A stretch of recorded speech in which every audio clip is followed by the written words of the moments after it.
எப்பவுமே ஆராதனா 6 மணிக்கெல்லாம் எழுந்து கிச்சனுக்கு வந்து காலையில உணவை சமைக்க ஆரம்பிச்சிடுவா. ஆனா இன்னைக்கு 7 மணி ஆகியும் ஆராதனாவை காணல. ஏன்னு வித்யாவுக்கு ரொம்ப குழப்பமா இருந்தது. ஒருவேளை அவளுக்கு உடல்நிலை ஏதேனும் சரியில்லையோ அப்படின்னு நினைச்சு ஒரு வினாடி பதறி போய் அவளோட அறைக்கு மேல போக முயன்றவ அதே வினாடி நின்று யோசிச்சா, அப்படின்னா இந்நேரம் வசீகரனும் கீழே வந்திருக்கணுமே, அவனும் வெளியில வர்றதுக்கான அடையாளம் தெரியலையே அப்படின்னு நினைச்சு குழம்பியவளுக்கு திடீர்னு ஒன்று உரைச்சுது. ஒருவேளை அவங்களுக்குள்ள தாம்பத்திய உறவு தொடங்கி இருக்குமோ என்று நினைச்சவளுக்கு மனசெல்லாம் பூரிச்சு போச்சு. அவளுக்கு நல்லா தெரியும், வசீகரனுக்கும் ஆராதனாவுக்கும் நடுவுல ஏதோ ஒரு பனிப்போர் நடந்துட்டு இருக்குன்னு.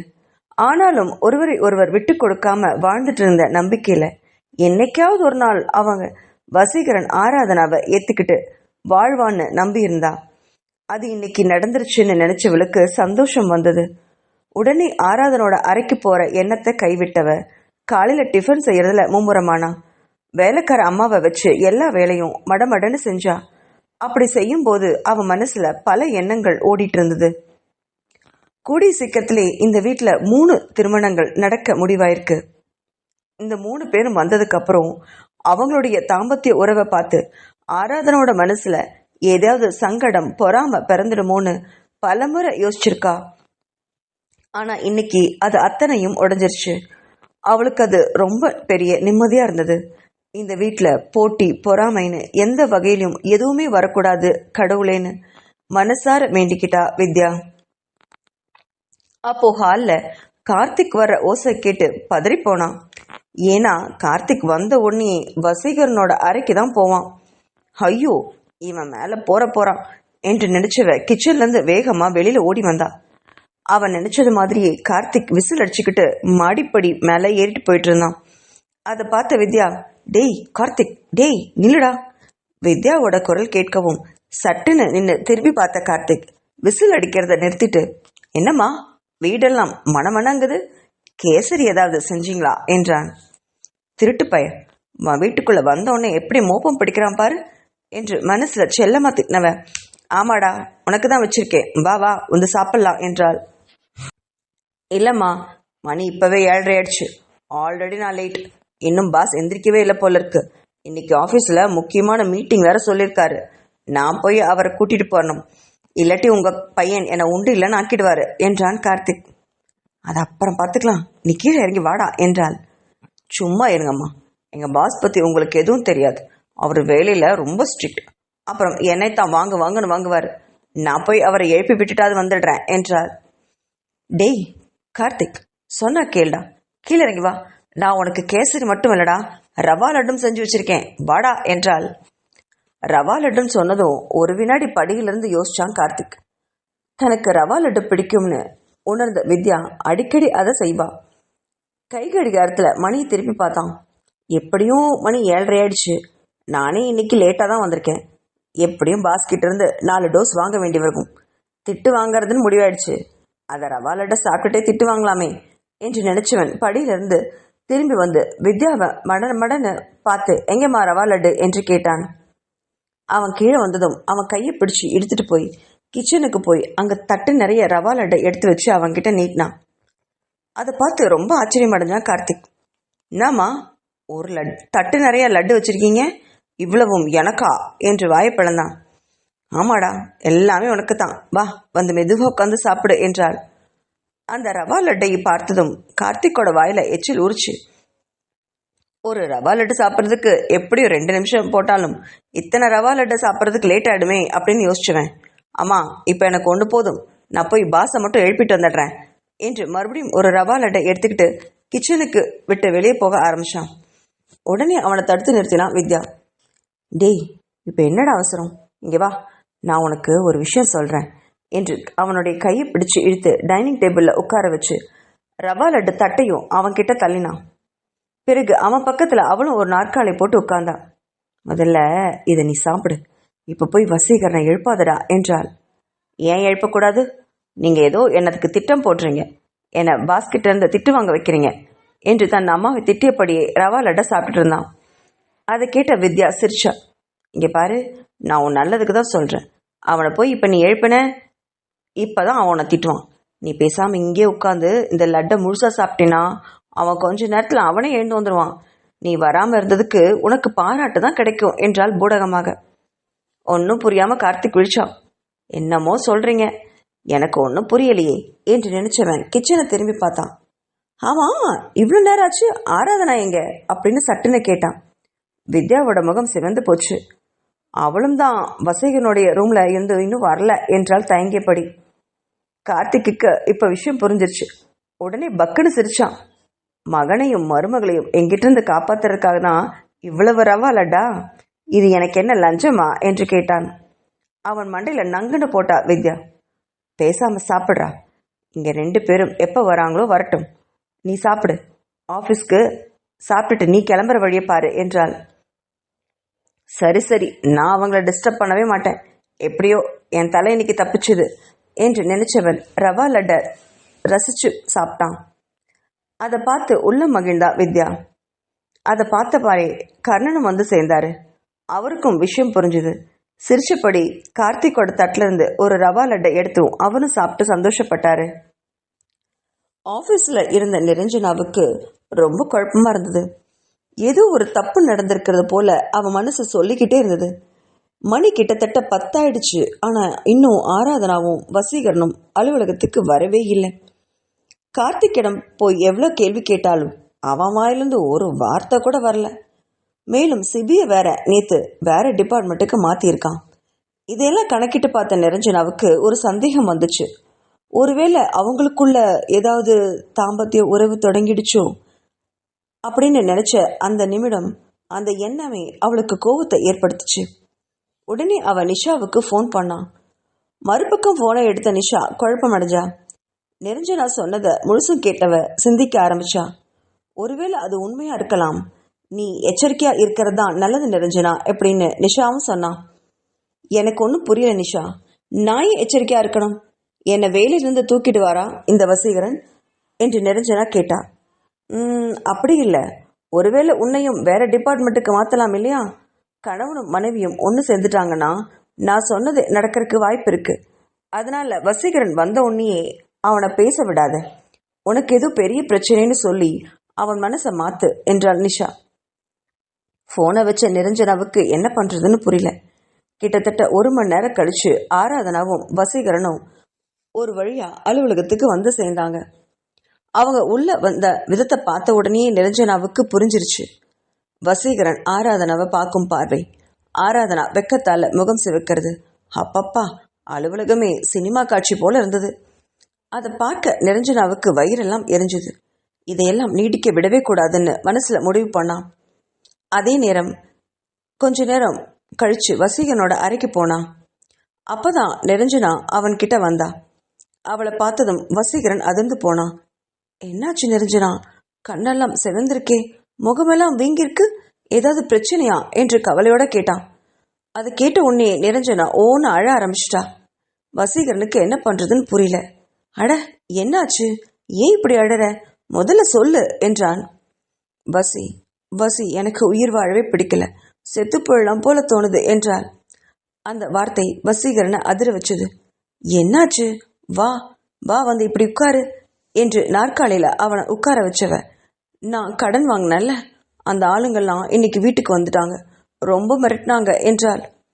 நீ வசீகரன் கிட்ட வேலை செய்யறதுனால பெரிய ஆள் ஆயிட்டியா, இன்னும் 1 மாசத்துக்குள்ள பணம் தரலனா வீட்டையே ஜப்தி பண்ணிடுவோம்னு மிரட்டுறாங்க என்று சொல்லி ஓன்னு அழுதா. அது மட்டும் இல்ல வசி, யாரோ என்ன டெய்லியும் பின்தொடர்ற மாதிரியே இருக்கு. அந்த கடன்காரன் பணம் தரலனா என் கூட ஒரு நாள் வந்து படுன்னு கேட்குறான். அதை கேட்ட வசீகரனுக்கு ரத்தம் கொதிச்சுது. யார் அவன், நம்பரை கொடு, நம்ம போலீஸ்க்கு போகலாம் என்றான். வேண்டாம் வசி, தப்பு நம்ம மேலதான், நான் தான் கடன் வாங்கினேன் என்றாள்.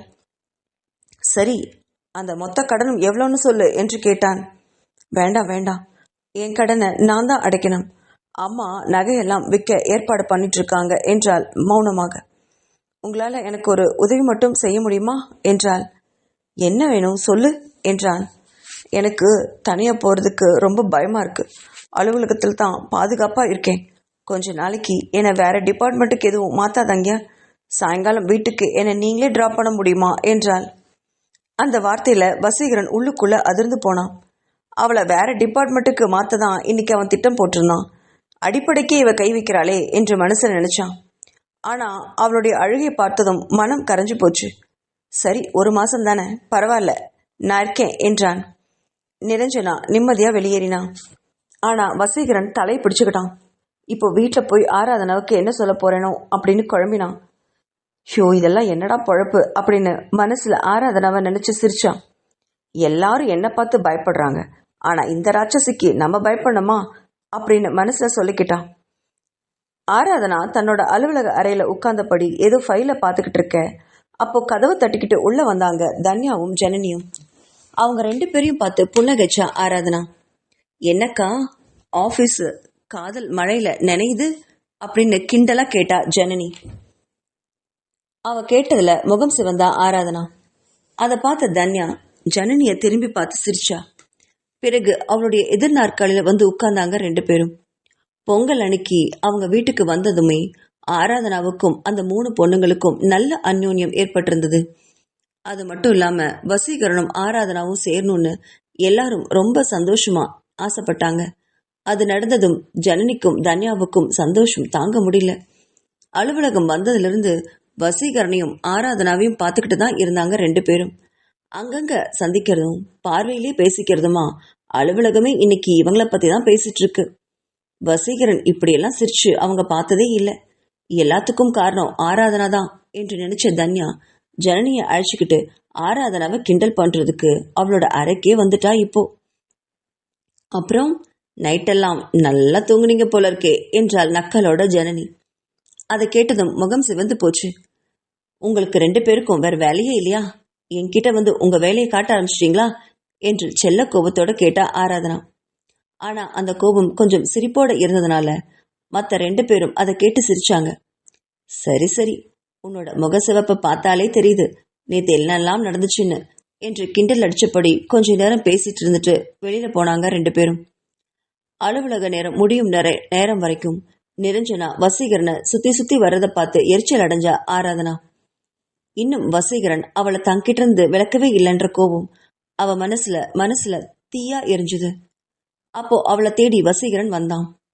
ஆராதனா, நிரஞ்சனாவுக்கு ஒரு சின்ன பிரச்சனையா, நான் கொண்டு போய் அவளை வீட்டுல விட்டுட்டு வந்துட்டுமா? நீ கார்த்திக் கூட நம்ம வீட்டுக்கு போயிடுறியா என்று கேட்டான். ஏற்கனவே அவன் மேல கடும் கோவத்துல இருந்தவ இப்போ ஆத்திரத்தோட எல்லைக்கே போனான். ஏன் வீடு வரைக்கும் மட்டும் கொண்டு போய் விடுறீங்க? அவ வீட்டுல ஒரு 2 நாள் இருந்து தங்கிட்டு மெதுவா வாங்கலேன். உங்களை யார் கேக்குறாங்க? உங்களை கேட்கறதுக்கு இங்க ஆளா இருக்கு? நீங்க வச்சதுதானே சட்டம் என்று பொருந்திக்கிட்டே போனான். அதை கேட்ட வசீகரன் ஆச்சரியப்பட்டான்.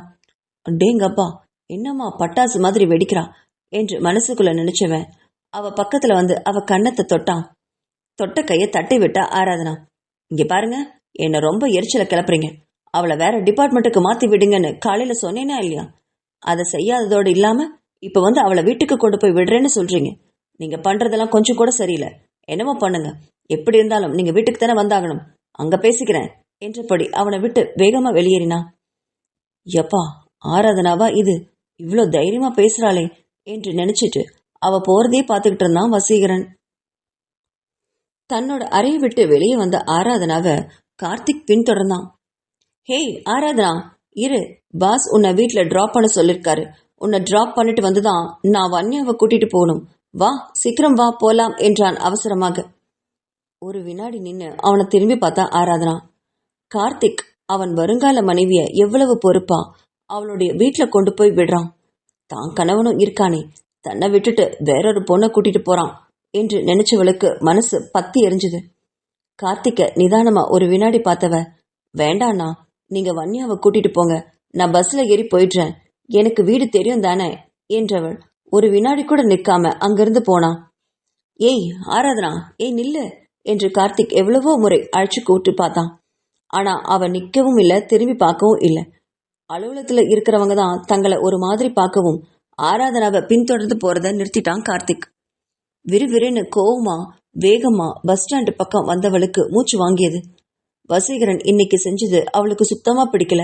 அவனை பத்தியே யோசிச்சுட்டு இருக்கும்பொழுது திடீர்னு அவ பக்கத்துல ஒரு பைக் வந்து நின்னுச்சு. யாருங்கிறத போல திரும்பி பார்த்தா ஆராதனா. ஹெல்மெட்டை கழட்டியவனை பார்த்து அதிர்ந்து போனான். அங்க நின்னவன் சிபி. என்ன ஆராதனா, பஸ் ஸ்டாண்ட்ல வந்து நிக்கிறியே, நீ இன்னும் வீட்டுக்கு கிளம்பலையா? எங்க போற நீ என்றான். வீட்டுக்கு தான் போறேன், பஸ்ஸுக்காக காத்துட்டு இருக்கேன் என்றபடி முகத்தை திருப்பிக்கிட்டா. சிபிக்கு ஏதோ விஷயம் கொஞ்சம் புரிஞ்ச மாதிரி இருந்தது. அவ ஏதோ கோவமா இருக்கான்னு புரிஞ்சவன், சரி சரி வா, நான் அந்த பக்கம்தான் போக வேண்டிய வேலை இருக்கு, உன்னை டிராப் பண்ணிட்டு நான் போயிடுறேன் என்றான் சிபி. வேண்டாம் வேண்டாம் என்று ஒரு வினாடி மறுக்க நினைச்ச ஆராதனா திரும்பி பார்த்தா. கொஞ்சம் தொலைவில் வசீகரனோட அலுவலகத்திலிருந்து அவனுடைய கார் வெளியில வந்துட்டு இருந்தது. அவனுக்கு பக்கத்துல உரிமையா நிரஞ்சனா உட்காந்து இருந்ததை பார்த்தா. என்ன தோன்றுச்சோ, சட்டுன்னு சிபியோட பைக்ல ஏறி உட்கார்ந்தா. போலா சிபி என்றால் அவனுடைய தோலை தட்டியபடி. சிபிக்கு மனம் குளிர்ந்து போச்சு. அவனும் அலுவலகத்திலிருந்து வெளியில வந்த காரை பார்த்துக்கிட்டு தான் இருந்தான். என்ன நீ அலுவலகத்திலிருந்து வெளியில அனுப்பினியே, இப்போ உன்னோட மனைவிய என்னோட பைக்கில் அழைச்சிட்டு போறேன் பாரு என்றபடி அவனோட காரை தாண்டியபடி பைக்கை ஓட்டிட்டு போனான் சிபி. கார்ல இருந்த வசீகரன் அவங்கள பார்த்து பல்ல கடிச்சான். ராட்சசி, திமிரப்பார் இவளுக்கு. நான் அவனை இங்கிருந்து விலக்கி விட்டா வெளியே போய் அவனை பார்த்து கூத்தடிக்கிறா. இதனால தான் கார்த்திக் கூட அவளை வீட்டுக்கு போக சொன்னேன். ஆனா அவ கார்த்திக் கூட போகாம சிபியோட பைக்ல ஏறிட்டு போறா. குட்டிச்சாத்தான், அப்படியாவது அவன் கூட பைக்ல போயே ஆகணும். வரட்டும், வீட்டுக்கு வரட்டும், பேசிக்கிறேன் என்று மனசுல நினைச்சவன் அதே ஆத்திரத்தோட காரை வேகமா ஓட்டினான்.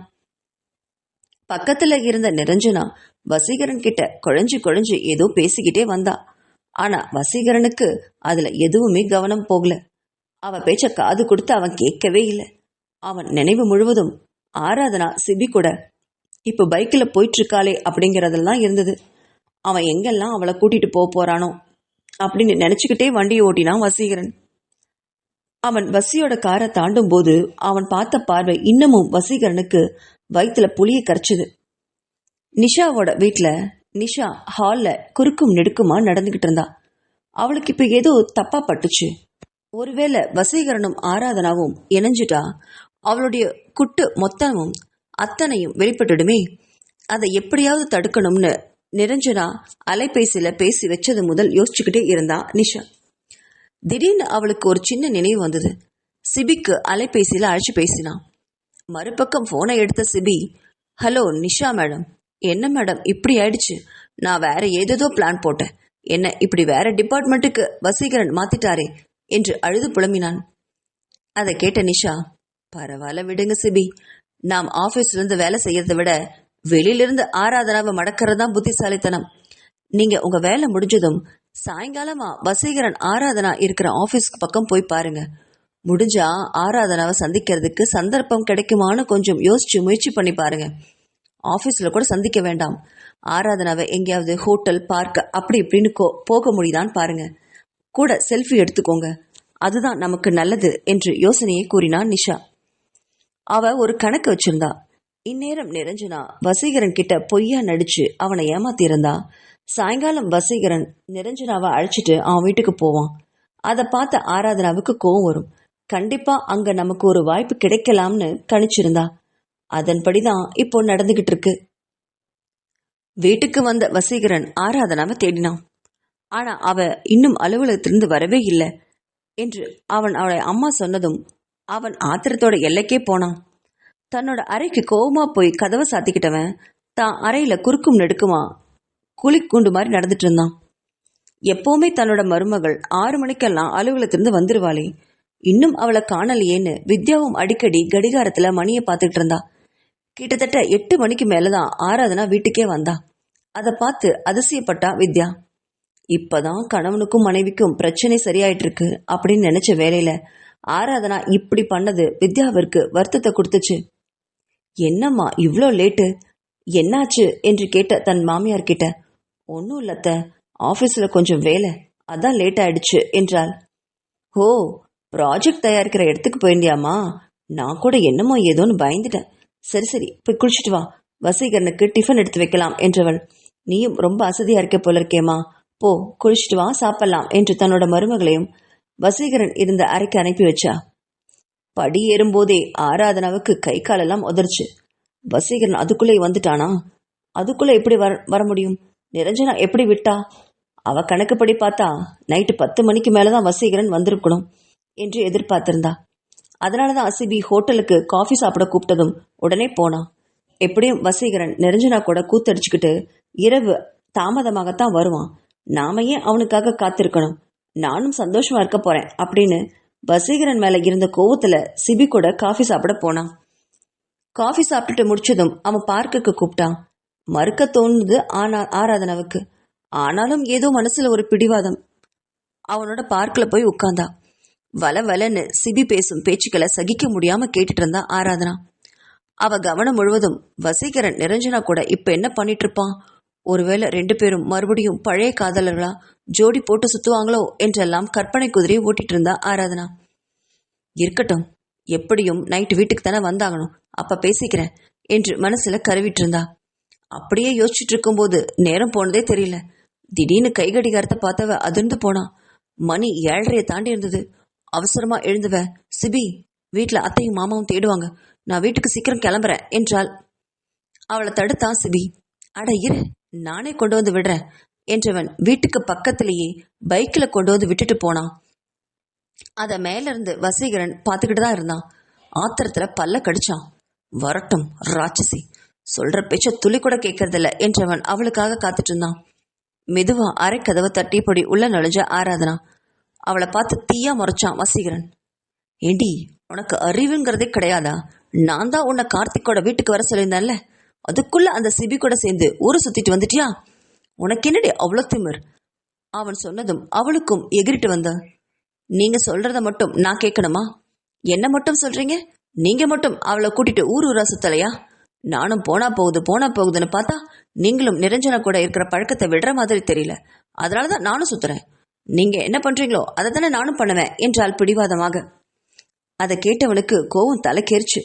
அவ பக்கத்துல வந்தவ ஓங்கி அவளை பலமா ஓங்கி பலார்னு அடிச்சான். திருட்டு கழுத, நீ அவன் கூட ஊர் சுத்துறதுக்கு ஏன் மேல பழி போடுறியா? அவனை தானடி நீ எனக்கு முன்னாடி லவ் பண்ணிட்டு இருந்த. உனக்கு பெரிய பணக்காரனா நான் கிடைச்சதும் உடனே என்னை ஏமாத்தி பொய் சொல்லி கல்யாணம் பண்ணிக்கிட்டவ தானடி நீ என்று வார்த்தைகளை நெருப்பா கொட்டினான். அதை கேட்டு புழுவா துடிச்சா ஆராதனா. நீங்க நிரஞ்சனா கூட பழகிறதுக்காக என் மேல வீண் பழி போடுறீங்க. அப்படியே பழி போடுறவரு நேத்து மட்டும் என்கிட்ட நைட்டு அப்படி நெருக்கமா ஏன் இருந்தீங்க? இப்படி நான் நடந்துக்கிட்டவன்னு தெரிஞ்சும் என்கிட்ட படுக்கிறதுக்கு உங்களுக்கு வெக்கமா இல்ல என்று அவளும் திருப்பி வார்த்தைகளை கொட்டினான். அதை கேட்டவனுக்கு தாமேல கோவம் அதிகமாச்சு. ஏண்டி, வர வர ஓவரா பேசுற? நீ என்னோட பொண்டாட்டி, உன்கிட்ட படுக்காம நான் வேற எவகிட்ட படுக்க சொல்ற என்று கேட்டான் வசீகரன்.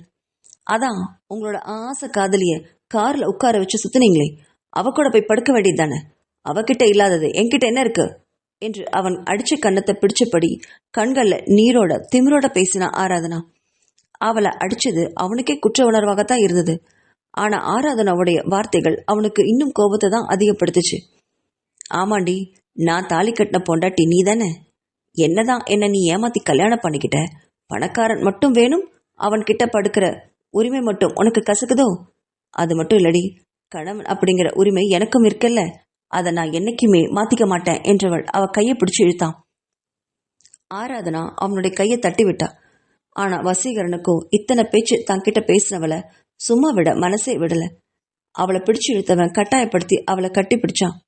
ஆராதனாவால அதை தாங்க முடியல, அவனை தள்ளி விட்டா. ஆனா அவனும் பிடிவாதமா தன்னோட செய்கையில முன்னேறிட்டு இருந்தான்.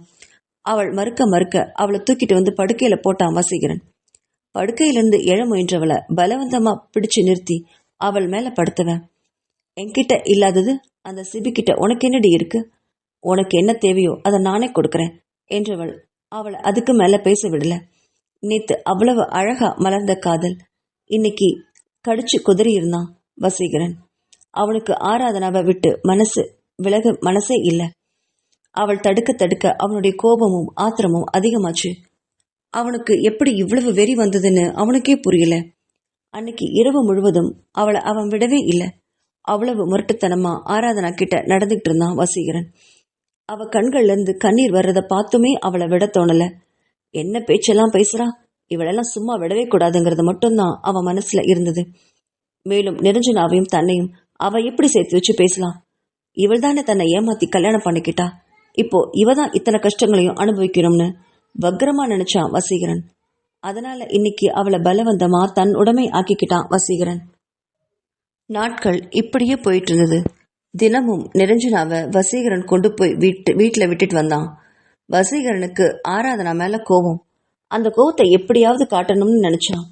அதை செயலையும் காட்ட ஆரம்பிச்சான்.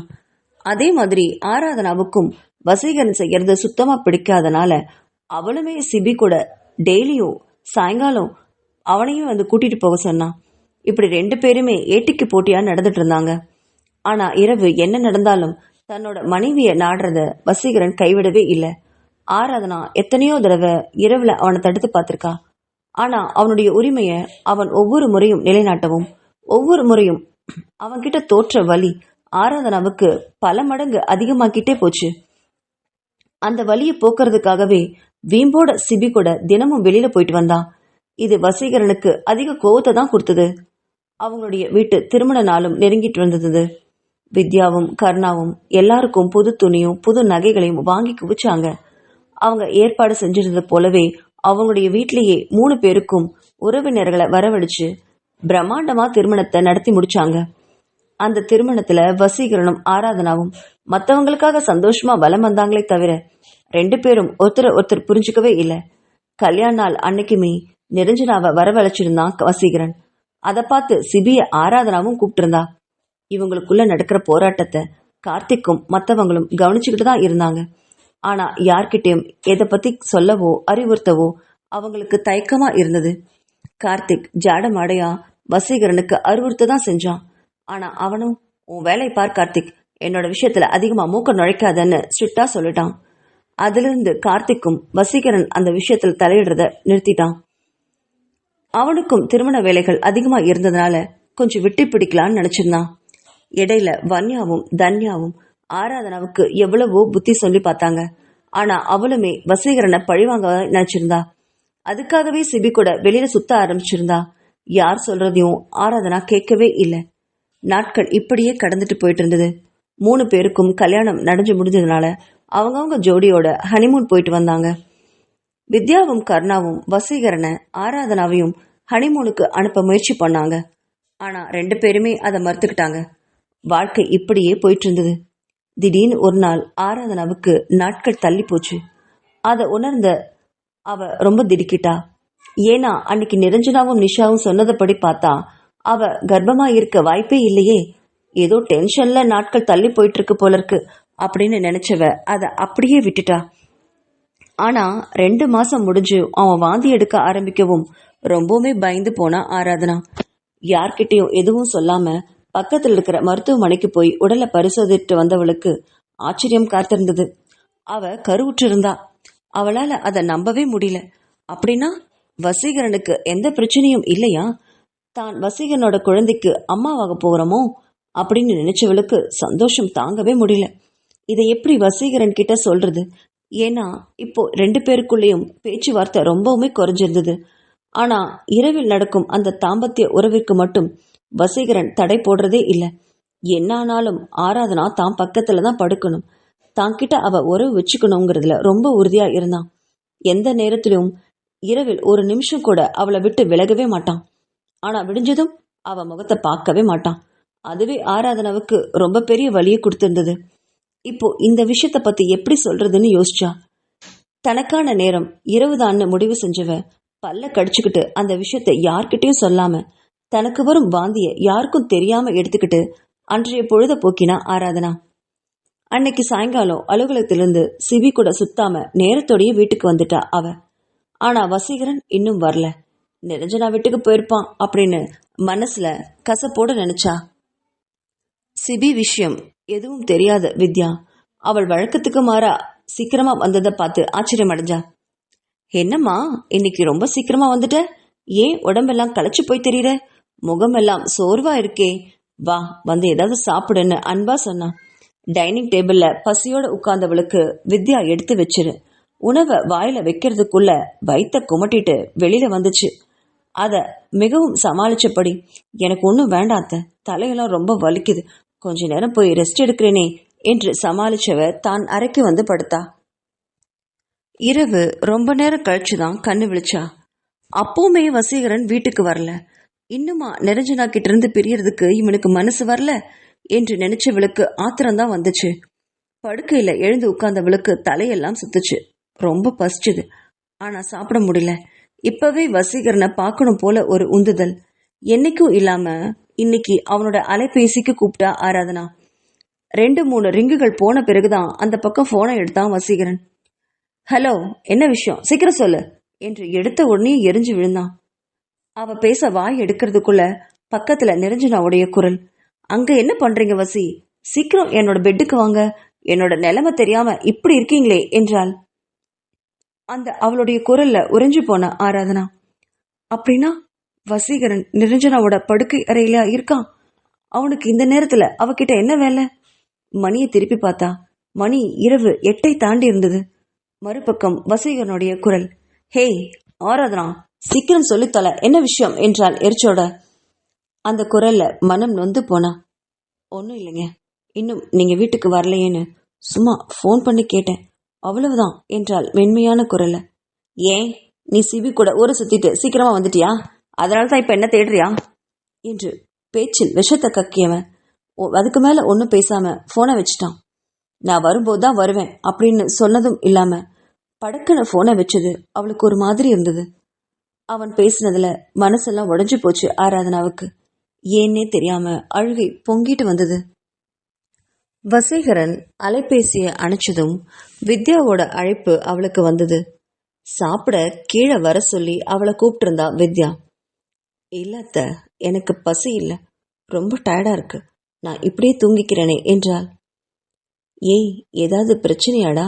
ஏமா வசீகரனுக்கு கால் பண்ணியா இல்லையா? அவன் ஏன் இன்னும் வீட்டுக்கு வரல என்று கவலையோட கேட்டவகிட்ட, நான் கால் பண்ணேன் அத்த, அவருக்கு ஏதோ முக்கியமான வேலை இருக்காம், அவர் வர லேட் ஆகுமா, நீங்க சாப்பாட்டை டைனிங் டேபிள்ல வச்சுட்டு போய் தூங்குங்க என்றாள். பிறகு அலைபேசியை வச்சுட்டு அவளும் படுக்கையில விழுந்தா. வழக்கம் போல கண்ணீர் மட்டும்தான் மிஞ்சிச்சு. கீழே இருந்த வித்யாவுக்கு முகமெல்லாம் வாடி இருக்கிறத பார்த்து பக்கத்துல வந்த கர்ணன், என்ன வித்யா, என்னாச்சு என்றார். என்னமோ தெரியலங்க, மனசெல்லாம் ஏதோ பாரமா இருக்கு. இத்தனை நாள ஆராதனுடைய முகம் இப்படி வாடி போய் நான் பார்த்ததே இல்லை. வசீகரன் இன்னும் வீட்டுக்கு வரல. 3 பிள்ளைங்க வேற ஃபாரினுக்கு ஹனிமூன் டூர் போயிருக்கிறதுனால வீடெல்லாம் வெறிச்சோடி இருக்கு. யாரும் இல்லாம ஒரு மாதிரி தனியா அனாதையா இருக்கிற மாதிரி இருக்கு என்றால் கண் கலங்கினாள். அதை கேட்டு கர்ணன் ஆடி போனாரு. என்ன வித்யா நீ, குழந்தைங்க ஹனிமூனுக்கு சந்தோஷமா போயிருக்காங்க, இப்ப போய் நீ இப்படி கண் கலங்கலாமா? வசீகரனுக்கு எப்பவும் போல ஏதாவது வேலையா இருக்குமா, வந்துருவான், நீ வா, சாப்பிட்டுட்டு ரெஸ்ட் எடுவா என்று தன்னோட மனைவியை கூட்டிட்டு போனாரு. இரவு முழுவதும் ரொம்ப நேரம் கழிச்சுதான் வீட்டுக்கு வந்தான் வசீகரன். ரொம்ப கோவத்துல இருந்தான். அந்த நிரஞ்சனா கிட்ட இருந்து தப்பிக்கிறதுக்குள்ள அவனுக்கு போதும் போதும் ஆயிடுச்சு. ஆராதனாவை வெறுப்பேத்துறதுக்காக தான் அவ கூட நெருங்கி பழகினான். அது எவ்வளவு தப்பா போச்சுன்னு இன்னைக்கு ஃபீல் பண்ணான். டைனிங் டேபிள்ல இருந்த உணவை பார்த்தான். தன்னோட அம்மா தான் எடுத்து வச்சிருப்பாங்க. பசிதான், ஆனா சாப்பிடுற மூடே இல்லை. ஆராதனா கிட்ட அலைபேசியில எழுந்தாச்சு. இனி அவளை போய் சமாளிக்கணும். அவ இனி என்னெல்லாம் பேச போறாளோ, இதெல்லாம் என்ன பழப்போ சை என்று நினைச்சபடி அறைக்குள்ள டயர்டா வந்தான் வசீகரன். ஆராதனா தூங்குறது மாதிரி நடிச்சிட்டு இருந்தா. அவ பக்கத்துல வந்து உத்து பார்த்தான் வசீகரன். கண்ணிமைகள் சற்று அசைவது போல் இருக்கவும், போதண்டி நடிச்சது, எந்திரி, நான் வந்துட்டேன் என்றான். சொல்லிட்டு அவளுடைய குளியல் அறைக்குள்ள போனான். தன் கணவன் தன் நடிக்கிறத கண்டுபிடிச்சிட்டான்னு உணர்ந்தவளுக்கு முகம் சிவந்து போச்சு. படுக்கையில எழுந்து உட்கார்ந்தவ வசீகரனுக்கு கிட்ட போக முயன்றா. ஆனா அவனோ அவளை பார்த்ததும் பார்க்காத மாதிரி குளியல் அறைக்குள்ள போய் கதவை டபக்குன்னு மூடிக்கிட்டான். வெளியில வரட்டும் என்று அறைக்குள்ள குறுக்கும் நெடுக்கும் நடந்துட்டு இருந்தா ஆராதனா. குளிச்சுட்டு வந்த வசீகரன் அவனுக்காக வெளியில காத்துட்டு இருந்த தன்னோட மனைவியை பார்த்து தீயா முறைச்சான். நீ இன்னும் தூங்கலையாடி என்று கேட்டவன் மணியை பார்த்தான். மணி 1:30 தாண்டி இருந்தது. இவ்வளோ நேரம் தூங்காம என்னடி பண்ற? காலையில ஆபீஸ்க்கு கிளம்பணும், போய் தூங்கு என்றான்.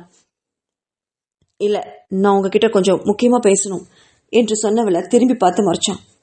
எதுவா இருந்தாலும் நீ காலையில பேசிக்கலாம், எனக்கு ரொம்ப டயர்டா இருக்கு, ஏற்கனவே நான் கடுப்புல இருக்கேன், நீ ஏதாவது பேசி என்கிட்ட வாங்கி கட்டிக்காத என்றான் கோபத்தோட.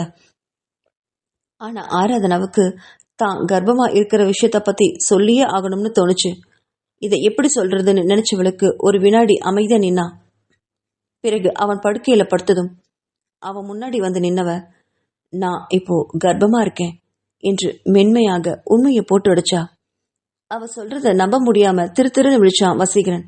என்ன என்ன சொன்ன? ஒன்னும் புரியல, மறுபடியும் சொல்லு என்று அதிர்ச்சியோட எழுந்தே உட்கார்ந்தான். எனக்கு மாத விலக்கு தள்ளி போயிருக்கு. மத்தியானம் டாக்டர் கிட்ட போய் செக் பண்ண, நான் கர்ப்பமா இருக்கிறதா சொன்னாங்க என்று சிவந்த முகத்தை குனிஞ்சபடி சொன்னா ஆராதனா.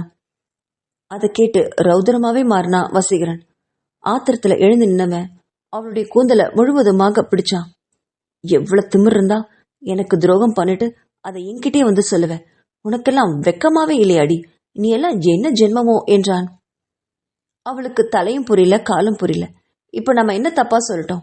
தான் கர்ப்பமா இருக்கிறது தானே சொன்னோம்.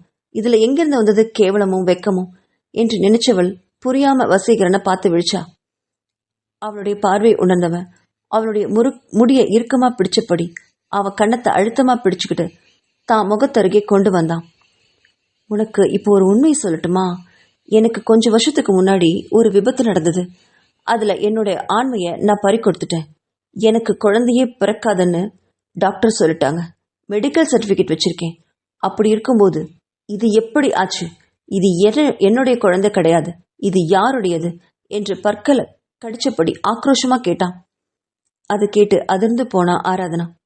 இல்லைங்க, நான் யார் கூடயும் தவறான பழக்கத்துல இல்லவே இல்லை. இது உங்க குழந்தைதான். என்ன சந்தேகப்படாதீங்க. மறுபடியும் வேணா நம்ம மெடிக்கல் செக்அப் பண்ணிக்கலாம். இது உங்க குழந்தைதான் என்றால் பிடிவாதமாக. அதை கேட்டவனுக்கு ஆத்திரம் பத்திக்கிட்டு வர அவளை ஓங்கி பலார் நடிச்சான். திருட்டு கழுத, பொய்யா சொல்ற என்றான். அவன் அடிச்சதுல படுக்கையில விழுந்தா ஆராதனா. சீ, நடத்த கெட்டவளே, பண்றதெல்லாம் பண்ணிட்டு இப்படி அப்பட்டமா போய் சொல்றியே, உனக்கு வெக்கமா இல்ல? என்னை இப்படி ஏமாத்த உனக்கு எப்படி மனசு வந்துச்சு? சை என்றவன் ஒரு வினாடி கூட அந்த அறையில நிக்கல. மடமடன்னு அறையை விட்டு வெளியே போனான். அவன் நடிச்சதுல ஆராதனாவுக்கு தலையை சுத்துச்சு. எழுந்து நிக்க கூட முடியல. அவனை பின்தொடரணும்னு மனசுல நினைச்சா. ஆனா கால்கள் உடன் வரல. அப்படியே படுக்கையில படுத்தவ அழுதுகிட்டே மயங்கி போனான். வீட்டை விட்டு வெளியே வந்த வசீகரனுக்கு மூச்சு முட்டுறது போல இருந்துச்சு. அவனால நடந்த விஷயங்களை எதுவும் நம்ப முடியல. அவனுக்கு நல்லா தெரியும் தனக்கு ஒரு குழந்தை பிறக்க வாய்ப்பே இல்லைன்னு. அப்படி இருக்கும்போது தன் மனைவி ஆராதனா எப்படி கர்ப்பமா இருக்க முடியும்? ஏதோ என் மேல இருக்கிற கோவத்துலதான் சிபி கூட அடிக்கடி வெளியே சுத்திட்டு வரான்னு நினைச்சிட்டு இருந்தான். ஆனா இப்போ அவள் கர்ப்பமா இருக்கிறத பார்த்து நினைச்சவனுக்கு 1000 தேள்கள் அவன் உடல்ல கொட்டுறது மாதிரி உணர்ந்தான். அப்படின்னா சிபி சொன்னது எல்லாமே உண்மை. இன்னைக்கும் அவன் கூட ஆராதனா தொடர்புல தான் இருக்கான்னு நினைச்சவன் 10 நாட்களுக்கு முன்னாடி நடந்த விஷயத்த இன்னைக்கு நினைச்சு பார்த்தான். ப்ராடக்ட் தயாரிக்கிற இடத்துக்கு வசீகரன் ஒரு தடவை போயிட்டு வந்தான். அங்க சிபிய பார்த்தவனுக்கு தன் மனைவியோட அவன் அடிக்கடி வெளியில போறது நினைவுக்கு வந்து அவனை கூப்பிட்டு கண்டிச்சான் வசீகரன். இங்க பாரு சிபி, நீ பண்றது கொஞ்சம் கூட சரியில்லை. ஆராதனா கூட நீ நெருங்கி பழக கூடாது அப்படிங்கிற ஒரே காரணத்துக்காக தான் உன்னை என்னோட ஆபீஸ்ல இருந்து விலக்கி வச்சு இங்க கொண்டு வந்து வச்சிருக்கேன். நீ மறுபடியும் ஆராதனா கூட பேசி பழகிட்டு இருக்கிறது எனக்கு சுத்தமா பிடிக்கல. அதுக்கப்புறம் நான் உன்னை வேலையை விட்டு நீக்க வேண்டி வரும் என்று எச்சரிச்சான். அதை கேட்ட சிபிக்கு மனசுல ஒரு புறம் பயம் இருந்தாலும் அதை வெளிக்காட்டிக்காம வசீகரனை தைரியமாவே எதிர்த்தான். இங்க பாருங்க சார், நான் ஒன்னும் உங்க மனைவி ஆராதனா பின்னாடி வரல. அவங்க தான் தினமும் எனக்கு சாயங்காலம் கால் பண்ணி வெளியில கூப்பிடுறாங்க. தோ இங்க பாருங்க என்னோட போனு என்று அவனுடைய கால் ஹிஸ்டரியை காண்பிச்சான். அதை பார்த்தவன் ஒரு வினாடி அதிர்னான். ஆராதனா தான் சிபிக்கு எப்பவுமே கூப்பிட்டு இருந்தா. அவனால அதை நம்ப முடியல. அவன் நம்பாத பார்வைய கண்ட சிபி, சார், நான் தான் அன்னைக்கே சொன்னேனே, நானும் ஆராதனாவும் உங்க கல்யாணத்துக்கு முன்னாடியே ரொம்ப நாள் காதலிச்சுட்டு பழகிட்டு வந்தோம். இடையில ஒரு பணக்காரன் நீங்க கிடைச்சதும் பணத்தை பார்த்து அவ வாழ்க்கையில தடுமாறிட்டா. உங்களை கல்யாணம் பண்ணிக்க வேண்டியதா போச்சு. அதுக்காக அவளுடைய பழைய காதலை அவ விட முடியுமா என்ன? என்னோட அவ எவ்வளவு நெருங்கி பழகிட்டு இருக்கான்னு உங்களுக்கு தெரியுமா சார் என்றவன் அவன் அலைபேசியில இருந்த அத்தனை செல்ஃபி புகைப்படத்தையும் காட்டினான். அதுல பார்க்கிலும் ஹோட்டலையும் ஆராதனா கூட அவன் செல்ஃபி எடுத்ததை பார்த்தவனுக்கு உள்ளமெல்லாம் அதிர்ந்து போச்சு. அப்பவுமே ஆராதனா மேல நம்பிக்கை இழக்கல அவன். இங்க ஏதோ தப்பு நடந்திருக்கு, அவ அப்படிப்பட்டவ இல்லைன்னு தன்னைத்தானே சமாதானம் பண்ணிட்டு இருந்தான் வசீகரன். ஆனா சில போட்டோக்கள்ல சிபி அவ தோளோட நெருங்கி நிக்கிறத பார்த்தவனுக்கு உடம்பெல்லாம் பத்தி எரிஞ்சுது. மொபைல தீ சுட்டது போல தள்ளி விட்டான். அவன்கிட்ட ஒரு வார்த்தை கூட பேசாம அங்கிருந்து வெளியில போயிட்டான். அன்னையிலிருந்து சிபி பாக்குறதுக்கு அந்த இடத்துக்கு அவன் போறதே இல்லை. என்ன வேலை வந்தாலும் கார்த்திக்கை அனுப்பி வச்சிடுவான். அன்னைக்கு சிபி சொன்னதை நம்பாம மருத்துவனுக்கு இன்னைக்கு அவள் கருவுற்றிருந்ததை அறிஞ்சதும் சிபியோட குழந்தையத்தான் அவன் வயிற்றுல தாங்கிட்டு இருக்கான்னு தப்பா புரிஞ்சுக்கிட்டான் வசீகரன்.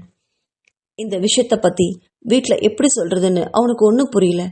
ஆராதனா கர்ப்பமா இருக்கிறத தெரிஞ்சுக்கிட்டா தன் பெத்தவங்க ரொம்பவுமே சந்தோஷப்படுவாங்க தான். ஆனா அந்த குழந்தை தங்கள் மகனுடையது இல்லைன்னு தெரிஞ்சா என்ன ஆவாங்க? அப்படி சொல்லணும்னா தனக்கு இருக்கிற குறையும் சொல்லணுமே. இப்போ என்ன பண்றதுன்னு விடிய விடிய கார்ல சுத்திக்கிட்டே யோசிச்சுட்டு வந்தான் வசீகரன். விடிஞ்சதும் அவனுக்கு ஒரு யோசனை வந்தது. வேற வழி இல்ல, ஆராதனா கிட்ட இத பத்தி பேசி ஆகணும்னு நினைச்சவன் தன்னோட காரை வீட்டுக்கு வேகமா விட்டான். அவளுடைய முகத்தை பார்க்க கூட அவனுக்கு துளி கூட விருப்பம் இல்லை. ஆனா இப்ப வேற வழியும் இல்லை. இந்த பிரச்சனைய நாம தீர்த்தே ஆகணும்னு நினைச்சவன் நேரா அவனோட அறைக்கு போனான். இன்னும் ஆராதனா தூங்கி எழல. தன்னை தூங்க விடாம செஞ்சுட்டு இவ மட்டும் எப்படி தூங்குறா பாரு அப்படின்னு கோவமா நினைச்சவன் ஆராதனாவை வேகமா எழுப்பினான். ஹே எந்திரடி, உன்கிட்ட நான் கொஞ்சம் பேசணும் என்றான். இரவு மயக்கத்துல விழுந்தவ இப்போ வசீகரன் எழுப்பினதும் தான் சுயநனவுக்கே வந்தா. கண்ணை விழிச்சு பார்த்தவ எதிரில வசீகரனை பார்த்ததும் திரு திருன்னு விழிச்சா. நேத்து இரவு நடந்ததெல்லாம் ஒரு வினாடி அவளுக்கு நினைவுக்கு வர முகம் சிவந்து போய் அவங்கிட்ட இருந்து ஒதுங்கி உட்கார்ந்தா. அதை கண்டும் காணாத போன வசீகரன் அவ பக்கத்துல உட்காந்து, ஆராதனா, நான் நல்லபடியா சொல்றேன், நான் ரொம்ப யோசிச்சுட்டேன், இந்த குழந்தை நமக்கு வேண்டாம், கலைச்சிரு என்றான். இவன் என்ன சொல்றான்னு அவளுக்கு இன்னும் புரியல. ரொம்ப விழிச்சபடி பார்க்கவும், உன் மண்டையில நான் சொல்றது ஏறுதா இல்லையாடி? இந்த குழந்தை எனக்கு வேண்டாம், இது என்னோட குழந்தை இல்ல, இது நீ காதல் மயக்கத்துல எவன்கிட்டயோ நடத்துக்கிட்டு போய் வயிற்றுல வாங்கிட்டு வந்திருக்க. இந்த குழந்தை என்னோட வீட்டுல வளரவே கூடாது, வளரவும் விடமாட்டேன், இந்த குழந்தை கலைச்சிடு என்றான் ஆக்ரோஷமாக. அந்த வார்த்தை திராவகத்தை ஊத்துனது மாதிரி இருந்தது. இல்லைங்க, நீங்க தப்பா சொல்றீங்க, இது உங்க குழந்தைதான், நான் யார்கிட்டையும் கெட்டு போகல, உங்களை தவிர என்னை யாரும் தொட்டதே இல்லை, தயவு செஞ்சு புரிஞ்சுக்கோங்க, இது உங்க குழந்தைதான்னு கெஞ்சினா. தன் குழந்தைய வசீகரன் கலைக்க சொல்றத அவளால ஏத்துக்க முடியல. அவன் வாயாலேயே அவன் குழந்தைய கலைக்க சொல்றானே, இது என்ன நியாயம் அப்படின்னு நினைச்சவளுக்கு அடிவயிறெல்லாம் எரிஞ்சுது. அவனை பார்த்து கையேந்தி நின்னான். இந்த குழந்தை நம்ம குழந்தைங்க, நம்ம குழந்தைய நாம ஏங்க கலைக்கணும், இது தப்புங்க என்றால் கண்களில் நீரோட. அதை கேட்ட வசீகரனுக்கு கோவம் தலைக்கேறிச்சு. மறுபடியும் என்கிட்ட போய் சொல்லாத ஆராதனா, உனக்கு போய் சொல்றது என்ன புதுசா? நான் உன்னை ரொம்பவுமே காதலிச்சேன், எனக்கு உன்னை ரொம்ப பிடிக்கும். என்கிட்ட இருக்கிற குறையால உன்கிட்ட தாம்பத்தியத்துல திருப்தி ஏற்படாம நீ ஏதோ காதல் மயக்கத்துல வேறொருத்தன் கூட தப்பு பண்ணிட்டது கூட என்னால ஏத்துக்க முடியும். ஆனா இப்படி குழந்தைய வயிற்றுல வாங்கிட்டு அது ஏன் குழந்தைன்னு சாதிக்கிற பத்தியா, அதைத்தான் என்னால ஏத்துக்க முடியல என்று மிருகமா உரிமினான். இப்போ உனக்கு கடைசியா சொல்றது இதுதான் என்றவன் தன் 6 அடிக்கும் நிமிர்ந்து நின்னான். உனக்கு இப்போ 2 சாய்ஸ் தான் கொடுக்குறேன்.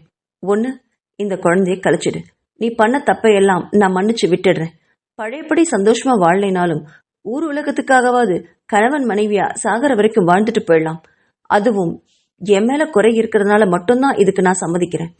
இல்ல, நான் இந்த குழந்தைய கலைக்க மாட்டேன், இதை நான் வச்சுக்கத்தான் போறேன் அப்படின்னு நீ முடிவு பண்ணினா நீயும் நானும் விவாகரத்து பண்றது தவிர வேற வழி இல்லை.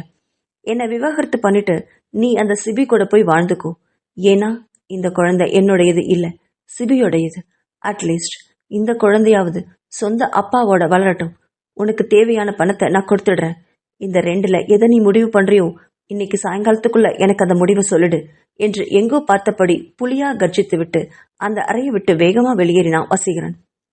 அவன் சொன்ன வார்த்தைகளை கேட்டு துடிச்சு போன ஆராதனா தான் வாழ்க்கை இப்படி ஆகும்னு அவன் நினைச்சு கூட பார்க்கல. இப்போ என்ன பண்றது? குழந்தைய அழிச்சுக்கிறதா? அழிச்சிட்டா மட்டும் இவன் கூட சந்தோஷமா வாழ்ந்துட முடியுமா? காலம் முழுவதும் இந்த குழந்தை தன்னுடையது இல்லை அப்படிங்கிற உணர்விலேயே அவன் வாழ்வானே. தன்னை மனைவியா எப்படியும் அவன் ஏத்துக்கவே மாட்டானே. தனக்குன்னு இந்த உலகத்துல இருக்கிறது இப்போ தான் வயிற்றுல வளர்ற இந்த குழந்தை மட்டும்தான்.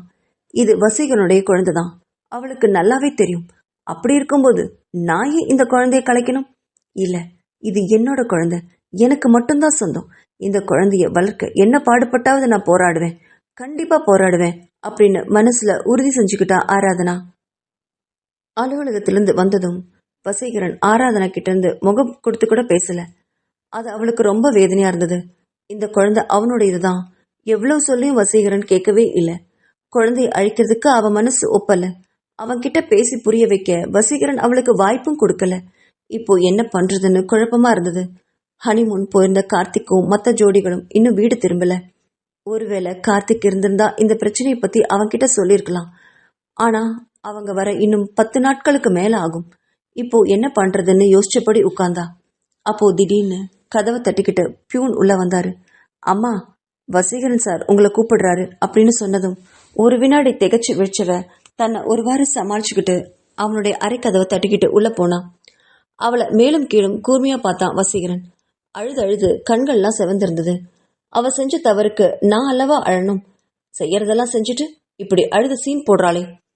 சரி, என்ன முடிவு பண்ணிருக்க என்று மொட்டையா கேட்டான் வசீகரன். அவன் எதை கேட்கறான்னு அவளுக்கு நல்லா புரிஞ்சுது.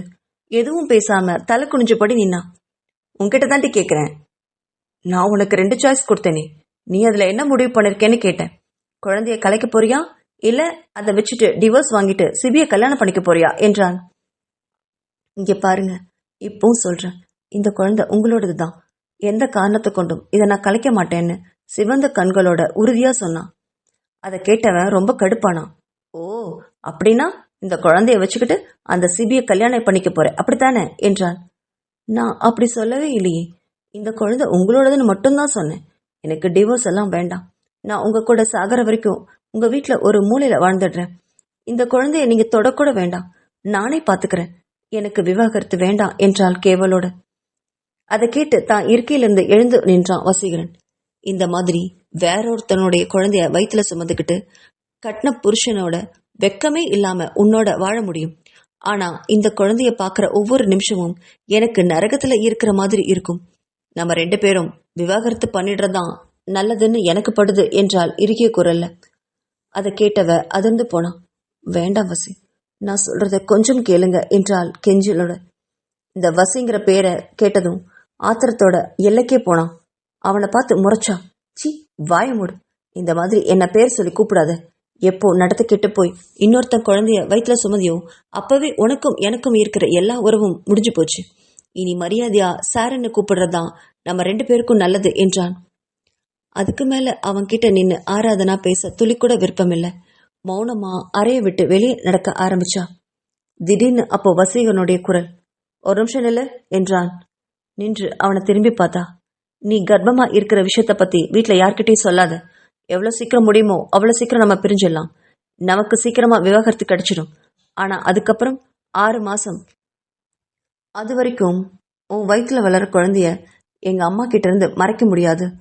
அம்மா கிட்டையும் அப்பா கிட்டையும் நம்ம 2 பேருக்கும் கருத்து வேறுபாடு இருக்கிறதுனால உடனடியா பிரியறோம்னு நான் சொல்லிட போறேன். உனக்கு எங்க போகணுமோ அங்க நீ போலாம். உனக்கு தேவையான பணத்தை உன் பேங்க் அக்கவுண்ட்ல நான் போட்டு விடுறேன். எப்போ கோர்ட்டுக்கு வர தேவை இருக்குமோ அப்ப நீ வந்து சைன் போட்டு கொடுத்துட்டு போ, போதும் என்றான். அதை கேட்டவளுக்கு அழுக தாங்க முடியாம வந்தது. ஆனா வசீகரன் முன்னாடி தான் அழுது கோழையாக கூடாதுன்னு நினைச்சவ மடமடன்னு அறையை விட்டு வெளியே வந்தா. தன் அறைக்குள்ள வந்து உட்கார்ந்தவ ஒரு வினாடி என்ன பண்றதுன்னு தெரியாம மலைச்சு போனா. இவன் எனக்கு பணம் தர்றானா? யாருக்கு வேணும் இவனுடைய பணம்? இப்படியே விட்டா தன் மானம் மரியாதை எல்லாத்தையும் இழக்க நேரிடும். வேண்டாம், நாம இங்கிருந்து போறதுதான் மரியாதை. இனி வீட்டுக்கு போய் அத்தையும் மாமாவையும் பாக்குற தைரியம் கூட அவளுக்கு இல்ல. என்னன்னு அவன்கிட்ட சொல்லுவா? தான் கர்ப்பமா இருக்கிற விஷயத்த பத்தி வீட்டுல பேசவே கூடாது, அதை மறைக்கணும்னு நினைக்கிறவன் கிட்ட எந்த முகத்தை வச்சு இனி பேச போறா? வேண்டாம், எதுவும் வேண்டாம். தனக்குன்னு எந்த பணமும் வேண்டாம், சொத்தும் வேண்டாம், உறவும் வேண்டாம் என்று நினைச்சவ ஒரு வினாடி அதுக்கு மேல ஒண்ணுமே யோசிக்கல. மடமடன்னு கால் டாக்ஸி பிடிச்சிட்டு வசீகனுடைய வீட்டுக்கு போனா. அங்க தன் அறையில இருக்கிற பாஸ்புக், செக், ஏடிஎம் கார்டு எல்லாத்தையும் அடுக்கி வச்சு தன்னோட மொபைலையும் எடுத்து அதன் மேல வச்சா. அவனுடைய பணத்தை மொபைல் மூலமா கூட அவ பயன்படுத்தக்கூடாதுன்னு நினைச்சா. எல்லாத்தையும் வச்சவ தனக்குன்னு 2 செட்டு துணிகளை மட்டும் எடுத்து பேக் பண்ணிக்கிட்டா. இனி இந்த வீட்டை விட்டு வெளியேறணும். வீட்டுக்குள்ள வரும்போதே வித்யாவும் கர்ணாவும் ஹால்ல உட்கார்ந்து டிவி பார்த்துட்டு இருந்ததை பார்த்தா. அவங்க கிட்ட சொல்லிட்டு போக அவளால முடியாது. காரணம் கேட்டா அதுக்கு பதிலும் சொல்ல நேரிடும். என்ன செய்யறதுன்னு அறையில குறுக்கும் நெடுக்குமா யோசிச்சுட்டு இருந்தான். பிறகு ஒரு முடிவுக்கு வந்தவ 2 வெள்ளைத்தாள்களை எடுத்தா. ஒண்ணுல வெறும் கையெழுத்த மட்டும் போட்டா. இன்னொரு வெள்ளைத்தாள்ல தான் இந்த வீட்டை விட்டு போறதாவும் தன்னை யாரும் தேட வேண்டானும் விவாகரத்து செய்யற பட்சத்துல இந்த கையெழுத்த போட்ட தாளை பயன்படுத்திக்க சொல்லி எழுதியிருந்தா. அப்படி எழுதி முடிச்சுட்டு குளியல் அறைக்குள்ள போய் முகத்தை கழுவிட்டு வந்தப்போ அவளுடைய அறை கதவு தட்டப்பட்டுச்சு. யாரா இருக்கும்னு நினைச்சபடி கதவை திறந்து பார்த்தா வெளியில வித்யாதான். என்னம்மா, ஆபீஸ்ல இருந்து இன்னைக்கு சீக்கிரமா வந்துட்ட போல இருக்கே, உடம்பு ஏதாவது சரியில்லையா என்று கேட்டவகிட்ட, அதெல்லாம் ஒன்றும் இல்லத்த, கொஞ்சம் நேத்துலேருந்தே தலைவலி இருந்தது, அதனால இன்னைக்கு சீக்கிரம் வந்துட்டேன். ஆமாத்த, எங்கேயாவது வெளியில போறீங்களா? பட்டு புடவைலாம் கட்டியிருக்கீங்களே என்று ஆச்சரியத்தோட கேட்டா. ஆமாம்மா, நம்ம பக்கத்து தெருவில் பர்வதமா இருக்காங்கல்ல, அவங்களுக்கு பேத்தி பிறந்திருக்காம். இன்னைக்கு பேர் வைக்கிற விழாவாம். நானும் மாமாவும் அங்கதான் கிளம்புறோம். வசீகரனும் நீயும் சாயங்காலம் தானே வருவீங்க, அப்புறமா போய்க்கலாம்னு நினைச்சிட்டு இருந்தோம். ஆனா இப்பதான் நீ வந்துட்டியே, அவங்க ரொம்ப நாள் பழக்கம்மா, கொஞ்சம் முன்னாடி போனா நல்லா இருக்கும்னு நினைச்சிட்டே இருந்தேன். இப்போ மணி 4 ஆயிடுச்சு, எப்படியும் இன்னும் 2 மணி நேரத்துல வசீகரன் வந்துருவான். நீ வசீகரனை கவனிச்சுக்கோ, நாங்க போயிட்டு வந்துடுறோம். லேட்டானாலும் எங்களை தேடாதம்மா என்றாள். ரொம்ப வசதியா போச்சுன்னு மனசுல நினைச்சா ஆராதனா. சரிங்க அத்தை, பத்திரமா போயிட்டு வாங்க என்றாள். அவங்க கிளம்புற வரைக்கும் பல்ல கடிச்சிட்டு பொறுமையா இருந்தா. அவங்க கிளம்பின மறு வினாடி தனக்குன்னு ஒரு கால் டாக்ஸி பிடிச்சிட்டு எங்க போறதுனே தெரியாம ரயில்வே ஸ்டேஷன்ல வந்து உட்கார்ந்தா ஆராதனா.